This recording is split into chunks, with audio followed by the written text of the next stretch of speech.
Deshapran driver welfare society সকল ভাই বন্ধু, আমি বর্তমান হিড়িয়া স্ট্যান্ডে দাঁড়িয়ে আছি। তো আজকে যে সমস্যাটা হয়েছিল কেজিপি 2 নম্বর ব্লকের আমাদের ভাই বন্ধুদের সঙ্গে বিগত দিনে যে টাকা পয়সা যেটা সমস্যা ছিল একটা পূর্ণাঙ্গ নিষ্পত্তি ঘটালাম। তো হিড়িয়া ফাঁড়িতে দাঁড়িয়ে অফিসারগণ ছিলেন, সবাই ছিলেন।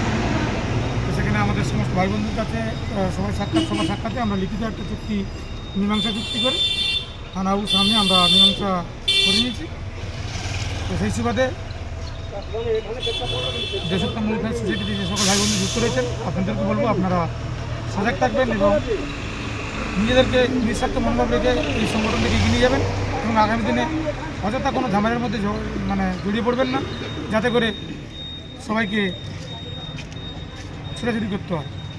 চাইবেন যেখানকার সমস্যা সেখানে যাতে মিটে যায়। আমরা আজকে এখানে মিটিয়ে দিয়েছি আমাদের সম্রাট দাস এবং গোষ্ঠ গোপাল দাসের সঙ্গে যে সমস্যা ছিল সেটা আমরা দেনা পাওয়ার ব্যাপারটা সেটা এখানে থানার বিষয়ে মীমাংসা হলো এবং পুলিশের সামনে কোনো সমস্যা নেই। এই পর্যন্ত আমি বার্তা রাখি। শুভেচ্ছা, নমস্কার। দূরে একটা জয় হিন্দ, জয় ভারত। দূরে একটা